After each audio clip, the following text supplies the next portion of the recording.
ನಮಸ್ಕಾರ. ನನ್ನ ಹೆಸರು ಡಾಕ್ಟರ್ ಕೃಷ್ಣಮೂರ್ತಿ ಚಮರಂ ಅಂತ. ನಾನು ಕರ್ನಾಟಕ ರಾಜ್ಯ ಮುಕ್ತ ವಿಶ್ವವಿದ್ಯಾನಿಲಯದಲ್ಲಿ ಸಹಾಯಕ ಪ್ರಾಧ್ಯಾಪಕನಾಗಿ ಕೆಲಸ ಮಾಡ್ತಾ ಇದ್ದೀನಿ. ಈಡನ್ ನ್ಯೂಸ್ ಅವರು ನನ್ನನ್ನು ಈ ದಸರಾ ಕುರಿತು ನಿಮ್ಮ ಅಭಿಪ್ರಾಯ ಏನು, ನೀವೇನಂತೀರಾ ಅನ್ನುವಂಥ ಒಂದು ಪ್ರಶ್ನೆಯನ್ನು ಕೇಳಿದ್ದಾರೆ. ದಸರಾ ಕುರಿತು ಮಾತಾಡೋದಾದರೆ, ಈಗ ದಸರಾವನ್ನು ನಾಡ ಹಬ್ಬ ಅಂತ ಎಲ್ಲ ಕಡೆ ನಾವು ಪ್ರಚಾರ ಮಾಡ್ತಾ ಇದ್ದೀವಿ. ಆದರೆ ಆ್ಯಕ್ಚುಲಿ ನನ್ನ ಅನಿಸಿಕೆ ಪ್ರಕಾರ ಹೇಳೋದು, ಇದು ಮೈಸೂರು ರಾಜ್ಯ ಇತ್ತಲ್ಲ, ಆವಾಗ ನಾಡ ಹಬ್ಬ. ಈಗ ಇಡೀ ಹಬ್ಬವನ್ನು ಕರ್ನಾಟಕದಾದ್ಯಂತ ಮಾಡ್ತಾರೆ ಅನ್ನೋದ್ರ ಬಗ್ಗೆ ನಂಗೆ ನಂಬಿಕೆ ಇಲ್ಲ. ನಾನು ನೋಡಿದ್ದೀನಿ, ಗುಲ್ಬರ್ಗ ಇರ್ಬೋದು, ಹಾವೇರಿ ಇರ್ಬೋದು, ಯಾದಗಿರಿ ಇರ್ಬೋದು, ಆ ಕಡೆ ನೀವು ಉತ್ತರ ಕರ್ನಾಟಕದ ಜಿಲ್ಲೆಗಳಿಗೆ ಹೋದರೆ ಅಲ್ಲೆಲ್ಲ ದಸರಾ ಸಂಭ್ರಮ ಏನು ಕಾಣೋದಿಲ್ಲ.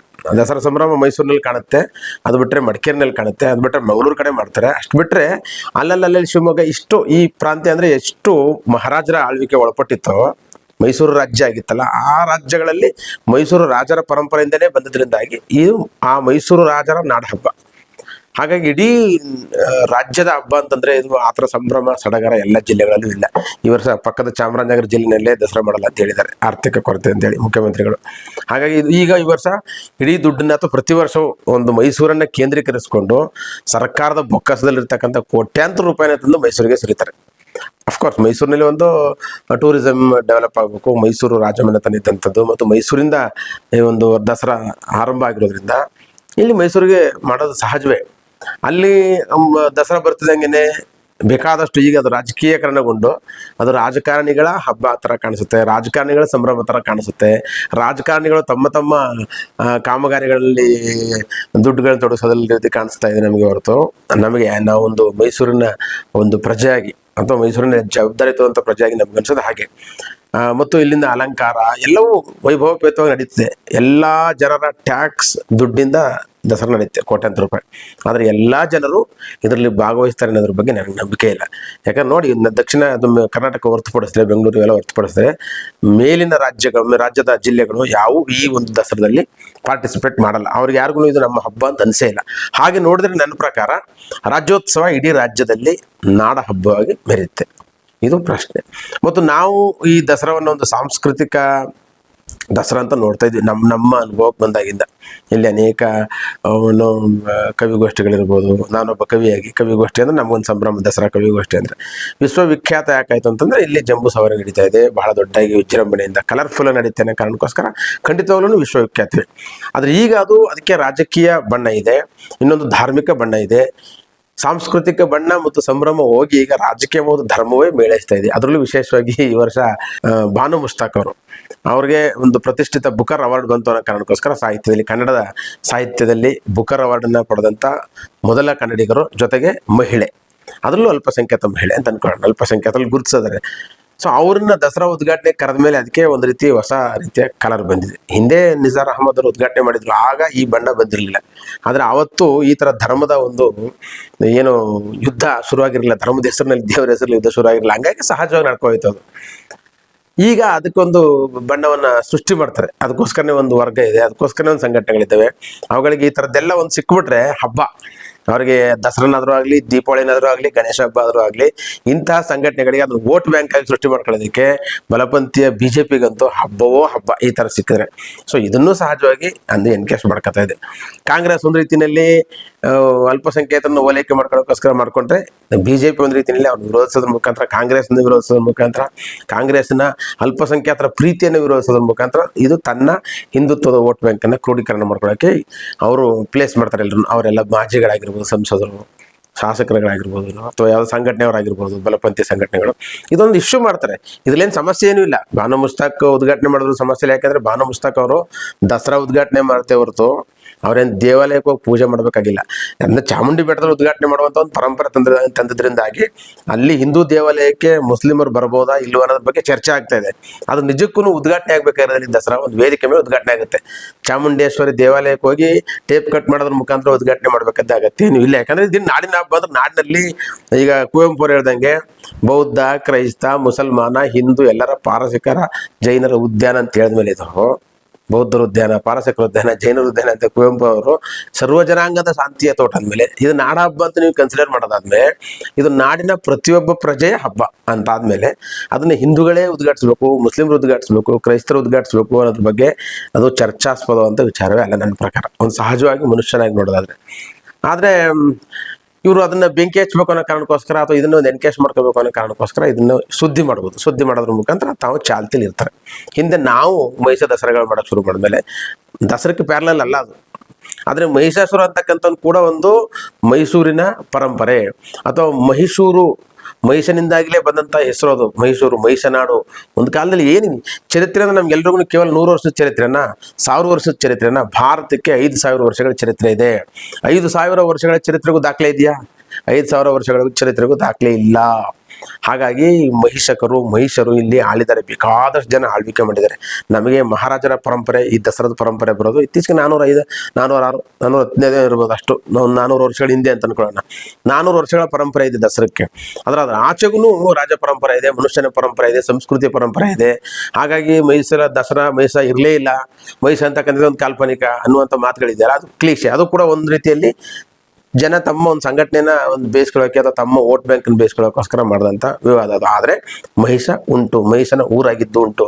ಮಹಿಷ ದಸರಾ ಅಂತಕ್ಕಂಥದ್ದನ್ನ ಮಾಡೋದ್ರಲ್ಲಿ ಯಾವುದೇ ವಿಧವಂತ ಅದು ಪ್ಯಾರಲಲ್ ಅಲ್ಲ. ಚಾಮುಂಡೇಶ್ವರಿ ನೀವು ಅದು ಚಾಮುಂಡೇಶ್ವರಿ ಹಬ್ಬ ಅಲ್ಲ ಆ್ಯಕ್ಚುಲಿ ನೋಡಿದ್ರೆ. ಇದು ದಸರಾ ಆರಂಭವಾದಾಗ ಯಾರನ್ನು ಕೂರಿಸ್ತಿದ್ರು ಅಂಬಾರಿನಲ್ಲಿ? ದಸರಾ ಆರಂಭವಾದಾಗ ಮಹಾರಾಜರೇ ಆರಂಭದ ದಿನಗಳಲ್ಲಿ, ಆರಂಭದ ಅನೇಕ ವರ್ಷಗಳ ಕಾಲ ಮಹಾರಾಜರೇ ಅಂಬಾರಿ ಮೇಲೆ ಕೂತ್ಕೊಂಡು ಹೋಗ್ತಿದ್ದು. ಸೊ ಮಹಾರಾಜರನ್ನ ಮೆರವಣಿಗೆ ಮಾಡೋದು, ಆಯುಧ ಪೂಜೆ ದಿನ ತಮ್ಮ ಎಲ್ಲ ಯುದ್ಧದ ಆಯುಧಗಳನ್ನು, ಸಲಕರಣೆಗಳನ್ನ ಪೂಜೆ ಮಾಡೋದು, ಅದು ಸಂಪೂರ್ಣವಾಗಿ ಮಹಾರಾಜರ ಒಂದು ಕುಟುಂಬಕ್ಕೆ ಸಂಬಂಧಪಟ್ಟಂತ ಹಬ್ಬ ಆಗಿ ಶುರುವಾಗಿರೋದು, ನಾಡಿನ ಹಬ್ಬ ಆಗಿ ಶುರುವಾಗಿಲ್ಲ ಅದು. ಸೊ ಅಲ್ಲಿ ಎಲ್ಲ ಜನರು ಸೇರಿದ ರಾಜರನ್ನ ವೈಭವವಾಗಿ ಮೆರವಣಿಗೆ ಮಾಡುವಂಥದ್ದು, ಹೂವು ಹಾಕುವಂಥದ್ದು, ಬಣ್ಣ ಹಾಕುವಂಥದ್ದು, ಅವ್ರ ಜೈಕಾರ ಹಾಕುವಂಥದ್ದು ಶುರು ಆಯಿತು. ಅವ್ರನ್ನ ಒಂದು ಅಂಬಾರಿ ಮೇಲೆ ಕರ್ಕೊಂಡು ಮೆರವಣಿಗೆ ಮಾಡಿಕೊಂಡು ಬನ್ನಿ ಮಂಟಪಕ್ಕೆ ಹೋಗ್ತೀವಿ ಅನ್ನೋದೆಲ್ಲ ಒಂದು ಪರಂಪರೆ. ಅಂದಮೇಲೆ ಬನ್ನಿ ಮಂಟಪದಲ್ಲಿ ಶಸ್ತ್ರಾಸ್ತ್ರಗಳನ್ನ ಪೂಜೆ ಮಾಡೋದಂತೆ ಎಲ್ಲ ಇತ್ತು, ಇದು ಪರಂಪರೆ. ಆಮೇಲೆ ಪ್ರಜಾಪ್ರಭುತ್ವ ಬಂದ್ಮೇಲೂ ಕೂಡ ದಸರಾ ಕಂಟಿನ್ಯೂ ಆಯಿತು. ರಾಜಮನೆತನದ ಆಡಳಿತ ಹೋಯ್ತು, ಆದ್ರೆ ದಸರಾ ಕಂಟಿನ್ಯೂ ಆಯ್ತಲ್ಲ. ದಸರಾ ಕಂಟಿನ್ಯೂ ಆದ್ಮೇಲೆ ದಸರಾದ ಅಂಬಾರಿ ಮೇಲೆ ಮಹಾರಾಜರು ಕೂತ್ಕೊಳ್ಳುವಂತಿಲ್ಲ, ಯಾಕಂದ್ರೆ ಅವ್ರು ಮಹಾರಾಜರ ಆಳ್ವಿಕೆ ಅಲ್ಲ, ಅದು ಪ್ರಜಾಪ್ರಭುತ್ವ. ಹೀಗಾಗಿ ಏನ್ ಮಾಡಿದ್ರು, ನಾಡ ದೇವತೆ ಅಥವಾ ಇಲ್ಲಿನ ಮಹಾರಾಜರು ಪ್ರೀತಿಸ್ತಿದ್ದಂಥ, ಮಹಾರಾಜರು ಆರಾಧಿಸ್ತಿದ್ದಂಥ ಆರಾಧ ದೇವಿ ಚಾಮುಂಡೇಶ್ವರನ ಕೂರಿಸು, ಅವರೇ ಚಾಮುಂಡೇಶ್ವರಿ ಫೋಟೋ ಹೋಗ್ಲಿ ಅಂತ. ಹಂಗೆ ನೋಡಿದ್ರೆ ಚಾಮುಂಡೇಶ್ವರಿ ಫೋಟ ಅಥವಾ ಪಟ ಅಂಬಾರಿ ಮೇಲೆ ತೆರಳ್ತಕ್ಕಂಥದ್ದು ಜಾತ್ಯತೀತ ನಿಲುವು ಅಲ್ಲ. ಅದು ಪ್ರಜಾಪ್ರಭುತ್ವ ವ್ಯವಸ್ಥೆಯಲ್ಲಿ ಪ್ರಜಾಗಳ ದುಡ್ಡನ್ನ, ಎಲ್ಲರ ದುಡ್ಡನ್ನು, ಎಲ್ಲ ಜಾತಿ ಧರ್ಮದವರ ದುಡ್ಡನ್ನು ಹಾಕಿ ಮೆರೆಸುವ ಈ ದಸರಾ ಮೆರವಣಿಗೆಯಲ್ಲಿ, ಈ ಅಂಬಾರಿಯಲ್ಲಿ ಕೇವಲ ಹಿಂದೂ ದೇವರನ್ನ ಮಾತ್ರ ಮೆರವಣಿಗೆ ಮಾಡ್ತಕ್ಕಂಥದ್ದು ಕೂಡ ನಮಗೆ ಅದ್ರ ಬಗ್ಗೆ ತಕರಾರಿದೆ. ಯಾಕಂದ್ರೆ ಹಿಂದೂ ದೇವರ ಹಬ್ಬ ಅಲ್ಲ ಇದು ನಾಡಿನ ಹಬ್ಬ ಅಂತ ನೀವು ಕರೆದ ಮೇಲೆ ನಾಡಿನ ಎಲ್ಲರ ಉತ್ಸವ ಆಗಬೇಕು. ಅಂಬಾರಿ ಮೇಲೆ ನೀವು ಒಂದು ದೇವರನ್ನ ಯಾಕೆ ಹಾಕ್ಬೇಕು? ಅಂಬಾರಿ ಮೇಲೆ ಮೈಸೂರು ಅರಸರ ಫೋಟೋ ಹಾಕಿ ಅಥವಾ ಇನ್ಯಾರ್ದೋ ಒಂದು ಸರ್ವ ಜನಾಂಗಕ್ಕೂ ಇರುವಂಥವ್ರ ಒಂದು ಫೋಟೋ ಹಾಕ್ಬೇಕು, ಅಥವಾ ಬೇಡಲೇ ಬೇಡ, ಅಂಬಾರಿ ಮೆರಿಬೇಕಾ ಮೆರೆಸಿ. ಅಥವಾ ಇನ್ನೂ ಮುಂದೆ ಹೋದ್ರೆ ಇನ್ನೂ ಎಷ್ಟು ದಿನ ತನಕ ಪ್ರಾಣಿ ಹಿಂಸೆ ಮಾಡಬೇಕು ಅಂತ ಕೇಳ್ತೀವಿ ನಾವು. ಆನೆಗಳನ್ನ ಕರ್ಕೊಂಡು ಬಂದು ಅವುಗಳಿಗೆ ತಾಲೀಮ್ ಮಾಡಿ ಅವುಗಳಿಗೆಲ್ಲ ಒಂದು ಏನೇನೋ ಮದ್ದು ಗುಂಡುಗಳು ಸಿಡಿಸೋದು ಟ್ರೈನಿಂಗ್ ಕೊಟ್ಟು ಆ ಆನೆಗಳ ಮೇಲೆ ಮೆರವಣಿಗೆ ಮಾಡೋದ್ರ ಮುಖಾಂತರ ಪ್ರಾಣಿ ಹಿಂಸೆ ಮಾಡೋದು ಕೂಡ ಒಂದು ತಪ್ಪು ಅಂತ ನಾವು ಹೇಳ್ತೀವಿ. ಇನ್ನೂ ಮುಂದಕ್ಕೆ ಹೋಗೋದಾದ್ರೆ ಪ್ರಾಣಿಯನ್ನೂ ಇಲ್ದೇನೆ ದಸರಾ ಹಬ್ಬ ಮಾಡಕ್ ಸಾಧ್ಯವಾ ನೋಡ್ಬೇಕು.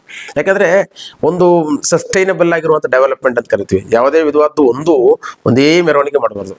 ಈಗ ಮೈಸೂರಿನ ಅಲಂಕಾರಕ್ಕೆ ಮಾಡೋಕ್ಕೋಸ್ಕರ ಎಷ್ಟು ಪ್ರಾಣಿ ಪಕ್ಷಿಗಳಿಗೆ ಹಿಂಸೆ ಕೊಡ್ತಾ ಇದೀವಿ ನಾವು. ನಾನೊಬ್ಬ ಪರಿಸರ ಪ್ರೇಮಿಗೆ ಮಾತಾಡ್ತೀನಿ ನಾನು. ಎಲ್ಲ ಮರಗಳಿಗೆ ಈಗ ದೀಪಾಲಂಕಾರ ಮಾಡ್ತಾರೆ, ಎಲೆಕ್ಟ್ರಿಫೈ ಮಾಡ್ತಾರೆ ಎಲ್ಲ ಮರಗಳು. ಸೊ ದೀಪಾಲಂಕಾರ ಮಾಡೋಕ್ಕೋಸ್ಕರ ಮರದ ಮೇಲೆಲ್ಲ ಇವರೆಲ್ಲ ವೈರ್ಗಳು ಸುತ್ತಿಟ್ಬಿಟ್ರೆ ಜಗಮಗಿಸುವ ಬೆಳಕಿನಲ್ಲಿ ಒಂದು ಅಳಿಲೋ ಇನ್ನೊಂದು ಹೇಗೆ ಹತ್ತತ್ತೆ ಮೇಲೆ ಭಯ ಪಡುತ್ತೆ ಎಲೆಕ್ಟ್ರಿಸಿಟಿ ಅಂದರೆ. ಅಥವಾ ಒಂಚೂರು ಪಂಚರ್ ಗಿಂಚರ್ ಆಗಿದ್ರೆ ಅಲ್ಲಿ ಎಲೆಕ್ಟ್ರಿಸಿಟಿನಲ್ಲಿ ಆ ಒಂದು ಪ್ರಾಣಿ ಸುತ್ತೋಗ್ಬೋದು. ಎಷ್ಟು ಪ್ರಾಣಿಗಳು ಸುತ್ತೋಗ್ತವೆ, ಎಷ್ಟು ಅಳಿಲ್ಗಳು ಸುತ್ತೋಗ್ತವೆ, ಎಷ್ಟು ಕಾಗೆಗಳು ಸುತ್ತೋಗ್ತವೆ, ಎಷ್ಟು ಗೂಬೆಗಳು ಸುತ್ತೋಗ್ತವೆ, ಪ್ರಾಣಿ ಪಕ್ಷಿಗಳು ಸುತ್ತೋಗ್ತವೆ ಅಂತ ಯಾರು ನೋಡಿದ್ದಾರೆ? ಯಾರು ನೋಡಿಲ್ಲ.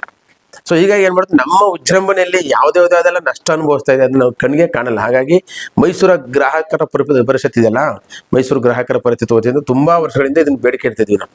ಏನು ಅಂದರೆ ಇಲ್ಲಿ ಮರಗಳಿಗೆ ಎಲೆಕ್ಟ್ರಿಫೈ ಮಾಡಬೇಡಿ, ಎಲೆಕ್ಟ್ರಿಸಿಟಿ ವೈರ್ಗಳನ್ನಾಗಲಿ ಅಥವಾ ಅದಕ್ಕೋಸ್ಕರ ಕಡ್ದಾಕೋದು ಕೊಂಬೆಗಳನ್ನ, ಚೆನ್ನಾಗಿರೋ ಕೊಂಬೆಗಳನ್ನ. ಹಂಗೆ ನೋಡಿದ್ರೆ ಒಣಗಿರೋ ಕೊಂಬೆಗಳನ್ನ ಕಡ್ದಾಕಿದ್ರೆ ಒಳ್ಳೇದಾಗುತ್ತೆ. ಆದ್ರೆ ಒಣಗಿರೋ ಕೊಂಬೆಗಳನ್ನ ಯಾವತ್ತೂ ಕಡಿಯಲ್ಲ, ಜನಗಳಿಗೆ ಅಪಾಯ ತಂದೊಡ್ಡುವಂಥವನ್ನ. ಈ ಚೆನ್ನಾಗಿರೋ ಕೊಂಬೆಗಳನ್ನೇ ಇವ್ರ ಅಲಂಕಾರಕ್ಕೋಸ್ಕರ ಕಡ್ದಾಕಿ ಎಲ್ಲ ವೈರ್ಗಳನ್ನ ಸುತ್ತಿ ಜಗಮಗಿಸೋ ಲೈಟ್ ಹಾಕಿದ್ರೆ ಲೈಟು ರಾತ್ರಿ ಅಂತಕ್ಕಂಥದ್ದು ನಮಗೆ ಬೆಳಕು ಹಾಕೊಂಡು ಮತ್ತೆ ನಾವು ಮಜಾ ಮಾಡ್ಬೋದು. ಏನಾದರೂ ಪ್ರಾಣಿಗಳಿಗೆ ಒಂದು ಸೈಕಲ್ ಇರುತ್ತೆ, ಒಂದು ಬೆಳಕಿನ ಸೈಕಲ್, ಒಂದು ಕತ್ಲೆ ಸೈಕಲ್. ಬೆಳಕು ಮುಗಿತಿದಂಗೆ ಕತ್ಲಿನಲ್ಲಿ ಅವು ನಿದ್ರೆಗೆ ಜಾರಬೇಕು, ರೆಸ್ಟ್ಗೆ ಜಾರಬೇಕು, ಆ ಥರ ಇರುತ್ತೆ. ಸೊ ಇಡೀ ಮರ ನೀವು ಜಗಮಗಿಸುವ ಲೈಟ್ಗಳಿಂದ ತುಂಬಿಕೊಂಡ್ರೆ ಅವಕ್ಕೆ ತುಂಬಾ ಡಿಸ್ಟರ್ಬ್ ಆಗುತ್ತೆ. It is not an eco friendly method. So eco friendly ಮೆಥಡನ್ನು ಬಳಸಬೇಕು ಅದೊಂದು. ಸೊ ಹೀಗೆ ನಾವು ನಮ್ಮ ಸಂಭ್ರಮದೊಳಗಡೆ ಏನೆಲ್ಲ ಮರಿತಾ ಇದ್ದೀವಿ ಅಂತ, ಪ್ರಕೃತಿಯನ್ನು ಮರಿತಾ ಇದ್ದೀವಿ, ಎಲ್ಲ ಜನರ ಭಾವನೆಗಳನ್ನ ಮರಿತಾ ಇದ್ದೀವಿ. ಸೊ ಒಟ್ಟಾರೆಯಾಗಿ ಹೋಗ್ತಾ ಅಂದ್ರೆ ನಮ್ದು ಓನ್ ಮಾಡ್ಕೊಂಡು ಒಂದೇ ಜನಾಂಗದ, ಒಂದೇ ಜಾತಿಯ ಕಡೆಗೆ ಯಾವುದೋ ಒಂದು ಜಾತಿ ಮಾತ್ರ ಮೆರವಣಿಗೆ ಮಾಡುವಂಥ ಒಂದು ಸಂದರ್ಭ ಬಂದು ನಿಂತ್ಕೋಬಹುದು. ಹಾಗಾಗಿ ಇಲ್ಲಿ ನಾಡ ಹಬ್ಬ ಅಂತ ನೀವು ಕನ್ಸಿಡರ್ ಮಾಡೋದೇ ಆದರೆ ನಾಡಿನೆಲ್ಲ ಜನರ ದುಡ್ಡು ಇಲ್ಲಿ ಬಂದು ಸೇರುತ್ತೆ ಅನ್ನೋದಾದ್ರೆ ನಾಡಿನೆಲ್ಲರ ರೆಪ್ರೆಸೆಂಟೇಷನ್ ಇರಬೇಕು. ನಮ್ಮ ದುಡ್ಡು ಒಬ್ಬರೇ ಮೆರವಣಿಗೆ ಮಾಡಿದ್ರೆ ಅಥವಾ ಒಬ್ಬರೇ ಎನ್ಕ್ಯಾಶ್ ಮಾಡ್ಕೊಳ್ಳೋದಲ್ಲ. ಆಳುವ ಪಕ್ಷ ಎನ್ಕ್ಯಾಶ್ ಮಾಡ್ಕೊಂಡ್ರೆ ವಿರೋಧ ಪಕ್ಷ ಇನ್ನೊಂದು ರೂಪದಲ್ಲಿ ಎನ್ಕ್ಯಾಶ್ ಮಾಡ್ಕೊತ್ತೆ. ಒಟ್ಟಾರೆಯಾಗಿ ರಾಜಕಾರಣಿಗಳ ಮೆರವಣಿಗೆ ಆಗೋಗುತ್ತೆ. ಅಥವಾ ಈ ಕಾಂಟ್ರಾಕ್ಟರ್ಗಳು ಇನ್ಯಾರು ಎಲ್ಲ ದಸರಾ ಬರ್ತಿದ್ದಂಗೆ ಚಾಲು ಆಗೋದಲ್ಲ ಏನಂದ್ರೆ ರಸ್ತೆ ರಿಪೇರಿಗಳು ಆಗ ಮಾತ್ರ ಶುರು ಆಗ್ತವೆ. ಅರ್ಜೆಂಟಲ್ಲಿ ಯಾವುದೋ ಒಂದು ವ್ಯತ್ಯಾಪ ಕಳಿಸ್ಬಿಡ್ತಾರೆ. ಇನ್ನೇನು ಬೇರೆ ಬೇರೆ ಕಮಿಟಿಗಳಿರ್ಬೋದು, ಅದರಲ್ಲಿ ಒಂದಷ್ಟು ಟಿಕೆಟ್ಗಳ ಮಾರಾಟ. ಈಗಂತೂ ಸಾಮಾನ್ಯದ ಜನರ ದಸರಾ ಆಗಿದ್ದು ಈಗ ಶ್ರೀಮಂತರ ದಸರಾ ಆಗೋಗಿದೆ. ಶ್ರೀಮಂತರು ಮಾತ್ರ ನೋಡೋದಕ್ಕೆ ಆಗ್ಬೋದು, ಅರಮನೆಗೆ ಟಿಕೆಟ್ ಆಗಿರ್ಬೋದು, ಜಂಬೂ ಸವಾರಿ ವೀಕ್ಷಣೆಗೆ ಆಗಿರ್ಬೋದು, ದೇವಸ್ಥಾನದ ವೀಕ್ಷಣೆಗೆ ಆಗಿರ್ಬೋದು, ಅಥವಾ KRS ನಲ್ಲಿ ಮಾಡುವಂಥ ದೀಪಾಕಾರ ಅಲಂಕಾರದ ವೀಕ್ಷಣೆಗೆ ಆಗಿರ್ಬೋದು, ಎಲ್ಲದಕ್ಕೂ VIP ಪಾಸ್ ಅಂತ ಮಾಡ್ಬಿಟ್ಟು ಸಾವಿರಾರು ರೂಪಾಯಿನ ಇವರು ಲೂಟಿ ಮಾಡ್ತಾರೆ. ಅದು ಆಯಿತು, ಅವ್ರಿಗೇನೋ ಸಿಕ್ತು, ದುಡ್ಡು ಕೊಡೋಕೆ ಅಫೋರ್ಡಬಲ್ ಅವರು ಕೊಡ್ತಾರೆ. ಹಾಗಿದ್ರೆ ಬಡ ಜನರು ದಸರಾ ನೋಡಂಗಿಲ್ವಾ? ಇದು ಆ್ಯಕ್ಚುಲಿ ರಾಜರು ತನ್ನ ಸಾಮ್ರಾಜ್ಯದ ಅಥವಾ ತನ್ನ ರಾಜ್ಯದ ಜನ ಎಲ್ಲ ಬಂದು ಇದರಲ್ಲಿ ಸಂಭ್ರಮ ಪಡಲಿ ಅನ್ನೋ ಕಾರಣಕ್ಕೋಸ್ಕರ ಶುರು ಮಾಡಿದಂಥ ದಸರಾ ಇದು. ಇವತ್ತು ಶ್ರೀಮಂತರ ರಾಜಕಾರಣಿಗಳ ಅಥವಾ ಧರ್ಮಾಂಧರ ಒಂದು ಕೇಂದ್ರ ಬಿಂದು ಆಗ್ತಾ ಇದೆ ಅಂತ ಅನಿಸ್ತದೆ ದಸರಾ ನನಗೆ. ಈ ದಸರಾ ನೆನೆಸ್ಕೊಂಡ ಹಿಂಗೇನೆ. ಸೊ ಈಗ ಗ್ಯಾರಂಟಿಗಳು ದುಡ್ಡಿಲ್ಲ, ಅಲ್ಲಿಗೆ ದುಡ್ಡಿಲ್ಲ, ಇಲ್ಲಿಗೆ ದುಡ್ಡಿಲ್ಲ ಅಂತ ಸರ್ಕಾರ ಹೇಳೋದ್ರ ನಡುವೆನೂ ಕೂಡ, ಅಥವಾ ಅನೇಕ ಹಾಸ್ಟೆಲ್ಗಳಲ್ಲಿ ಫೆಸಿಲಿಟಿ ಇಲ್ಲ, ತುಂಬ ಹಾಸ್ಟೆಲ್ಗಳು ಹಿಂದೆ ಉಳಿದಿವೆ, ತುಂಬ ಜನಗಳಿಗೆ ಇನ್ನೂ ದುಡ್ಡು ತಲುಪಿಲ್ಲ. ಗ್ಯಾರಂಟಿ ದುಡ್ಡುಗಳು 2,000 ರೂಪಾಯಿ ಕೊಡೋದಿರ್ಬೋದು ಅಥವಾ ಇನ್ಯಾವುದೋ ಇರ್ಬೋದು, ಆ ಥರದ್ದೆಲ್ಲ ಕೊರತೆ ಇದೆ. ಮತ್ತು SC/ST ಗಳ ಸ್ಪೆಷಲ್ ಅಮೌಂಟ್ ದುಡ್ಡೇನಿದೆ, SCP TSP ದುಡ್ಡು, ಅದನ್ನೆಲ್ಲ ಒಂದು ಕಡೆಗೆ ಡಿವಿಯೇಟ್ ಮಾಡಿ, ಸಂಭ್ರಮಕ್ಕೂ ಡಿವಿಯೇಟ್ ಮಾಡಿ ದಸರಾ ಗಿಸ್ರಿಗೆ ಎಲ್ಲೆಲ್ಲಿ ಬೇಕೋ ಅಲ್ಲಿ ಸಿದ್ದರಾಮಯ್ಯ ಅವರು ಕೊಡ್ತಾ ಇದ್ದಾರೆ. ಹೀಗಾಗಿ ಏನಾಗಿದೆ ಅಂತಂದರೆ ಬಂಡವಾಳ ಕ್ರೋಢೀಕರಣ ಮಾಡೋದು ಒಂದು ರೂಪ, ಇನ್ನೊಂದು ರೂಪದಲ್ಲಿ ಬಂಡವಾಳವನ್ನು ಇವರು ಹಂಚ್ಕೋತಾ ಇದ್ದಾರೇನೋ ಹಬ್ಬದ ಹೆಸರಲ್ಲಿ ಅಂತ ನಮಗೆ ಅನ್ನಿಸ್ತಾ ಇದೆ. ಇದು ಜನಸಾಮಾನ್ಯರ ದಸರಾವಾಗಿ ಉಳಿದಿಲ್ಲ ಅನ್ನುವಂಥ ಒಂದು ಭಾವನೆ ನನಗೆ ಬರ್ತದೆ. ಯಾವ ಜನಸಾಮಾನ್ಯರು ಬಂದು ಇಲ್ಲಿ ಸಂಭ್ರಮಿಸುವಂಥ ಒಂದು ಸ್ಥಿತಿ ಇಲ್ಲ. ಎಲ್ಲ ಬರೀ ಕುಣಿದಾಟ, ಚಾಟ, ಅದ್ಯಾವುದೋ ಒಂದು ಯುವ ದಸರಾ ಅಂತ ಮಾಡ್ತಾರೆ. ಅಲ್ಲಿಗೆ ಯಾರು ಕಲಾವಿದರನ್ನ ಕರ್ಕೊಂಡ್ಬರ್ತಾರೆ. ಲೋಕಲ್ ಕಲಾವಿದರಿಗೆ ಬೆಲೆನೇ ಇಲ್ಲ. ಅಲ್ಲಿ ದೊಡ್ಡ ದೊಡ್ಡ ಲಾಸ್ಟ್ ಇಯರ್ ಅಂತೂ ರೆಹಮಾನು, ಇಳೆಯರಾಜು ಅವರೆಲ್ಲರೂ ಕರೆಸಿದ್ರು, ಕೋಟ್ಯಾಂತರ ರೂಪಾಯಿ ಕೊಟ್ಟರು ಅವರಿಗೆ. ಅದೇ ದುಡ್ಡನ್ನ ಅನೇಕ ಸ್ಥಳೀಯ ಕಲಾವಿದರುಗಳಿಗೆ ಕೊಡ್ಬೋದು. ಚಾಮರಾಜನಗರದಲ್ಲಿ ದಸರಾ ಯಾಕಿಲ್ಲ ಅಂತಂದರೆ ದುಡ್ಡಿಲ್ಲ ಅಂತಾರೆ. ಚಾಮರಾಜನಗರದಲ್ಲಿ ಇರ್ತಕ್ಕಂಥ 100 ಕಲಾವಿದರು ಏನು ಮಾಡ್ಬೇಕಂದ್ರೆ ಜಾನಪದ ಕಲಾವಿದರು ಇರ್ಬೋದು, ಬೇರೆ ಬೇರೆ ತಂಡಗಳಿರ್ಬೋದು, ಬೇರೆ ಬೇರೆ ರೂಪದ ಕಲಾ ತಂಡಗಳಿರ್ಬೋದು, ಅವುಗಳನ್ನೆಲ್ಲ ಒಂದು ವೇದಿಕೆ ಯಾವುದು ಅಂದರೆ ದಸರಾ ಬರುತ್ತಪ್ಪ ನಮಗೊಂದು ಅವಕಾಶ ಸಿಗುತ್ತೆ ಅಂತ ಕಾಯ್ತಿರ್ತಾರೆ ಸ್ಥಳೀಯ ಪ್ರತಿಭೆಗಳು. ಸ್ಥಳೀಯ ಜನಪದ ಗಾಯಕರಿರ್ಬೋದು, ಸ್ಥಳೀಯ ನೃತ್ಯಗಾರರಿರ್ಬೋದು, ಸ್ಥಳೀಯ ಕವಿತೆಗಳಿಗೆ ಬರೆಯುವಂಥ ಕವಿಗಳಿರ್ಬೋದು. ರಾಜ್ಯದಾದ್ಯಂತ ಕವಿಗಳಿದೆ ಬಿಡಿ, ಕವಿಗೋಷ್ಠಿ ಒಂದು ಅದೊಂದು ಸೋಂಕು ತಲುಪಿಲ್ಲ, ಬರೀ ರಾಜ್ಯಕ್ಕೆ ಸೀಮಿತ ಆಗಿದೆ. ನಾನು ಹೇಳೋದು ಬೇರೆ ಬೇರೆ ಕಲಾ ಪ್ರಕಾರಗಳಿದಾವಲ್ಲ, ನೃತ್ಯ ಅಥವಾ ಸಂಗೀತ, ಈ ಥರದ್ದು, ಇದರಲ್ಲೆಲ್ಲ ಇವತ್ತು ಸಂಪೂರ್ಣ ಡಾಮಿನೇಷನ್ ತಗೊಂಡಿರ್ತಕ್ಕಂಥದ್ದು ಕೇವಲ ದೊಡ್ಡ ದೊಡ್ಡ ಆರ್ಟಿಸ್ಟ್ಗಳಿಗೆ ಮಾತ್ರ. ಸೊ ಇಲ್ಲಿನ ಸ್ಥಳೀಯ ಕಲಾವಿದರು ಇಲ್ಲಿ ಮರ್ಜಾಗೋಗ್ತಾರೆ. ಸೊ ಅವ್ರಿಗಿಲ್ಲ ಹಬ್ಬ, ಸ್ಥಳೀಯ ಕಲಾವಿದರಿಗಿಲ್ಲ, ಸ್ಥಳೀಯ ಸಂಗೀತಗಾರರಿಗಿಲ್ಲ, ಸಾಮಾನ್ಯ ಜನರಿಗಿಲ್ಲ. ದಸರಾ ಅಂತಂದರೆ ಕೇವಲ ಉಳ್ಳವರ ಒಂದು ಹಬ್ಬ ಆಗೋಗ್ತಾ ಇದೆ ಇವತ್ತು. ಇದರಲ್ಲಿ ಮೈಸೂರಿನ ಅರಸರ ಪಾತ್ರ ಇಲ್ಲದೇ ಇರೋದ್ರಿಂದ ಅವ್ರನ್ನ ಬ್ಲೇಮ್ ಮಾಡಿ ಏನೂ ಪ್ರಯೋಜನ ಇಲ್ಲ. ಸರ್ಕಾರದ ಹಿಡಿತದಲ್ಲಿದೆ, ಸರ್ಕಾರ ದುಡ್ಡು ಕೋಟ್ಯಾಂತರ ರೂಪಾಯಿ, ಎಷ್ಟು 30-40 ಕೋಟಿ ರಿಲೀಸ್ ಮಾಡ್ತಾರೆ ಒಂದು ದಸರಕ್ಕೆ. ಎಲ್ಲರನ್ನೂ ಒಳಗೊಳ್ಳುವಂಥ ದಸರಾವೇ ಇದು ಅನ್ನೋದನ್ನ ಆಳುವ ಸರ್ಕಾರಗಳು, ಅದರಲ್ಲೂ ವಿಶೇಷ ಕಾಂಗ್ರೆಸ್ ಸರ್ಕಾರ ಬಂದರೆ ಏನೋ ಪ್ರಗತಿಪರ ಸರ್ಕಾರ ಅಂತ ಮಾತಾಡ್ತೀವಿ ನಾವು. ಕಾಂಗ್ರೆಸ್ ಸರ್ಕಾರವು ದೊಡ್ಡವರಿಗೆ ಮಣೆ ಹಾಕುತ್ತೆ. ಕಾಂಗ್ರೆಸ್ ಸರ್ಕಾರದಲ್ಲೂ ಅದೇ ಸೇಮ್ ತೇಪೆ ಹಾಕುವಂಥದ್ದೇ ನಡೀತಾ ಇದೆ. ಹಾಗಾಗಿ ದಸರಾ ಅಂದರೆ ಇವತ್ತು ಜನಸಾಮಾನ್ಯರ ಅಥವಾ ನಮ್ಮಂಥವ್ರ ಮನಸ್ಸಲ್ಲಿ ಒಂದು ಸಂಭ್ರಮದ ಹಬ್ಬ ಉಳಿದಿದೆ ಅಂತ ನನಗೆ ಅನ್ನಿಸ್ತಾ ಇಲ್ಲ. ನನಗೆ ಇದು ಕೇವಲ ಒಂದು ಏನು ಉಳ್ಳವರ ಆಟೋಟ ತೋರಿಸ್ಕೊಳ್ಳೋದಕ್ಕೆ, ಅಥವಾ ಇದಕ್ಕೆ ಒಂದಷ್ಟು ಧಾರ್ಮಿಕ ಬಣ್ಣ ಹಚ್ಕೊಂಡು ಅವ್ರು ಮಾತಾಡೋದಕ್ಕೆ ಅವಕಾಶ ಮಾಡುವಂಥ ಒಂದು ವಿವಾದಗ್ರಸ್ತವಾಗಿಯೇ ಹೋಗ್ತಾ ಇದೆ. ಇದು ನಾಡಿನ ಪರಂಪರೆಯಾಗಿ ಉಳ್ಕೋಬೇಕು ಅಂತಂದರೆ ನಾಡಿನ ಎಲ್ಲ ಜಿಲ್ಲೆಗಳಿಗೂ ವಿಸ್ತರಿಸಬೇಕು. ಅವರೆಲ್ಲ ಜಿಲ್ಲೆಗಳಲ್ಲೂ ದಸರಾ ಮಾಡಬೇಕು ಅಂತಲ್ಲ ಉದ್ದೇಶ. ಕನಿಷ್ಠ ಎಲ್ಲ ಜಿಲ್ಲೆಯ ಜನರು ಇಲ್ಲಿ ಬರುವಂಗೆ ವ್ಯವಸ್ಥೆ ಮಾಡಬೇಕು. ಎಲ್ಲ ಜಿಲ್ಲೆನಲ್ಲೂ ಒಂದು ರೀತಿಯ ಸಂಭ್ರಮ ಸಡಗರ ಬರೋ ರೀತಿಯಲ್ಲಿ ಬೇರೆ ಬೇರೆ ಕಾರ್ಯಕ್ರಮಗಳನ್ನ ಹಮ್ಮಿಕೊಂಡ್ರೆ ಖಂಡಿತವಾಗ್ಲೂ ಇದು ನಾಡ ಹಬ್ಬ ಅಂತ ಅನ್ಸ್ಕೊಳುತ್ತೆ. ಇವತ್ತಿನಗೆ ಈ ಪ್ರಜಾಪ್ರಭುತ್ವದ ನಾಡ ಹಬ್ಬ, ಅಖಂಡ ಕರ್ನಾಟಕದ ನಾಡ ಹಬ್ಬ ಅಂತ ಅನ್ಸ್ಕೊಳುತ್ತೆ.